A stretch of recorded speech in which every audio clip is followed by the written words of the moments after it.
few days ago, Mr. Mark Levin, on his program, The Liberty, he discussed the issue of the socialism, social democrat, and communism, and the agenda for the Communist Party in the United States, as well as the Social Democrat Party of the United States.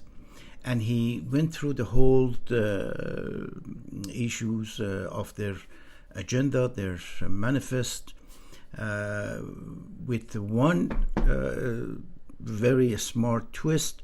He also discussed the agenda and the manifest of the Russia and Stalin, and compared these two, and many of the issue that he discussed with regard to the agenda of the Social Democrat and the Communist Party of the United States focus on the quality of life, quality of the workers, proletariat, quality of social services of the communist countries, and of interest whether the American knows about this or not. I'm sure they do. Look at all the communist countries, Russia, China, Cuba, many socialist country in Africa or Central or South America. When you look at their social services, they have failed miserably. They do have some advancement. It's not that they don't. They do. They do have advancement in medicine, but let's say their vaccination for the corona vaccine, by all means not comparable with regard to the efficacy with the one that were made and manufactured in the United States and European countries. Yes, they do have advances in infrastructures, the bridges, but also the level of the poverty, the level of the dispersed of the government benefits just applied to the certain group of the people. So there are a significant class, but the only thing is that the class is one class up there and the rest is that successful proletariat. In the United States and many democratic country and capitalism system, many Americans enjoy the frequency of and abundability of many things. Freedom of speech, freedom of movement, freedom of choice, so on and so forth. The way that the standard of living is high. For the technical part, we have many socialist issues.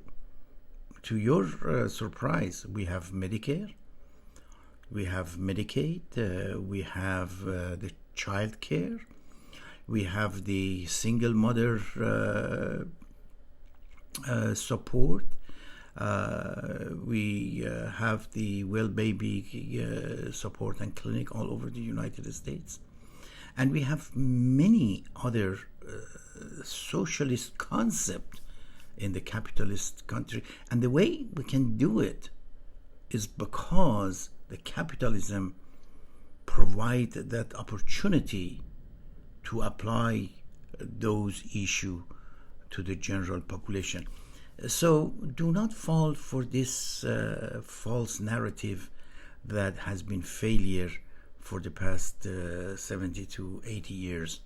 And we have witnessed this in many countries that I mentioned.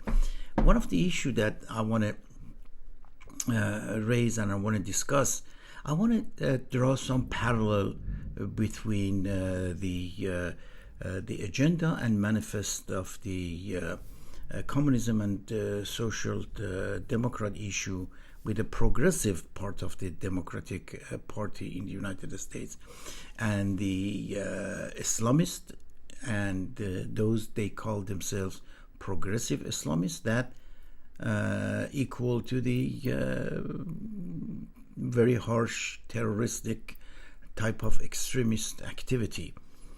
When you look at the both agenda and both manifest, they are both globalist.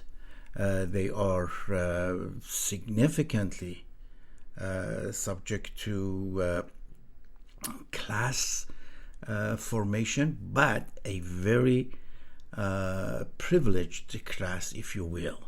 So in communism, you have to be part of the Communist Party. In the Islamic world, you have to be part of the believers, and the rest are the bees, and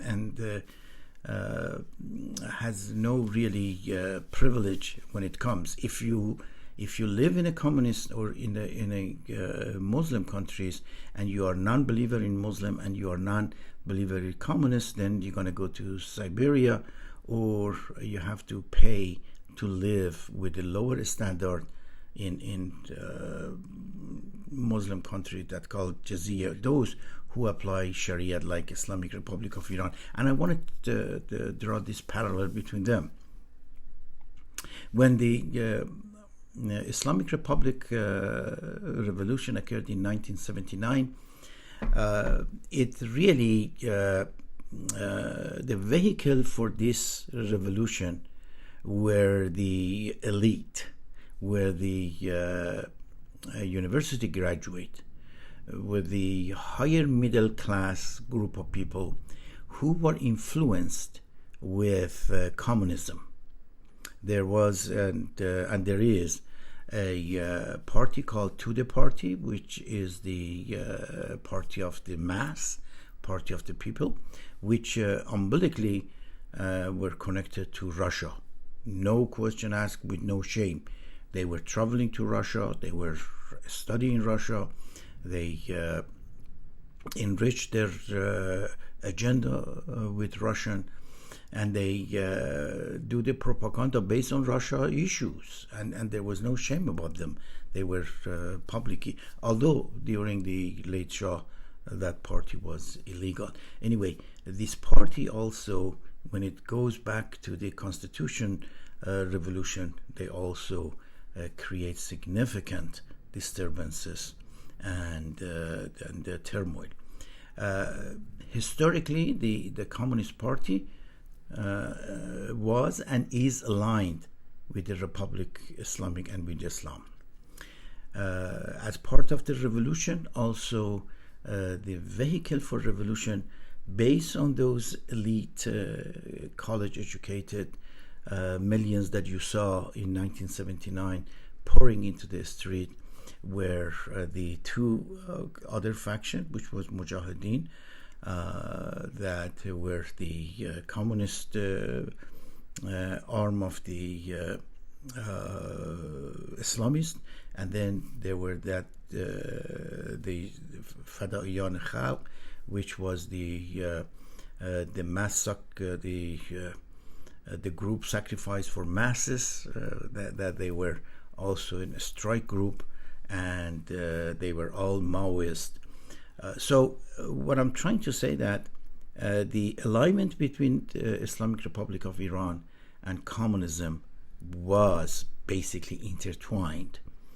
And as soon as the Islam, the revolutionary Islam,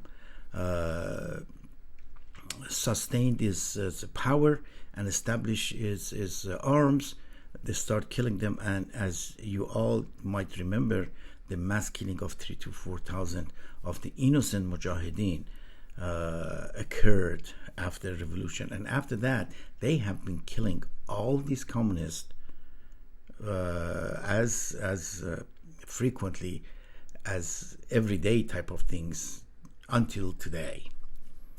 So the agenda for the communism and social democrat with the Islamists are, if you read the manifest and read their agenda, they are basically the same things. There is one difference, that the Islamic rules entitled for the ownership, in contrast to the communism, that the ownership is by a state. But any rate, You see that we have noticed some changes in this regard in Russia, China, with regard to the private ownership. So there has been some modification. So the question is, this parallel between this Islamist and social communist and our democratic group, or the Democratic Party, what is this tendency toward each other? Why they are more aligned with them rather than the conservatism? Well, all of this alignment has intended and non-intentional and non-intended consequences. For sure, 100%. President Jimmy Carter, Democratic president, had some advanced idea of improvement, not much associated with the socialism or communism, yet supported this Islamic Republic of Iran, which the whole idea of the Islamic rules were alignment with the communism. So unintended consequences of supporting revolution was what we see today, that created this alignment with Russia, with China, with Cuba, and they are participating in all of the atrocities that is carried out by Russia, for example, in Ukraine. Let be supported by that. This is the unintended consequences of that alignment.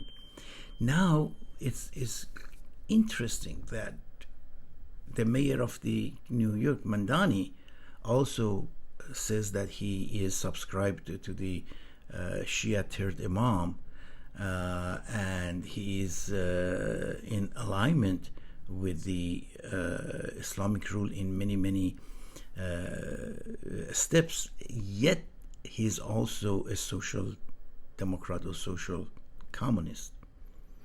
So this parallel is kind of interesting, that how the Social Democratic Party and the Democrats, the progressive Democrats, support, and they are in favor of negotiation and appeasement with the Islamic Republic, as Obama did, as Biden did.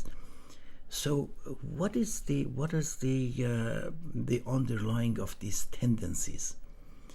Are these a common denominator? That denominator is socialism, communism, or Islamic social communism? You have to think about this, pay attention, and ask a question.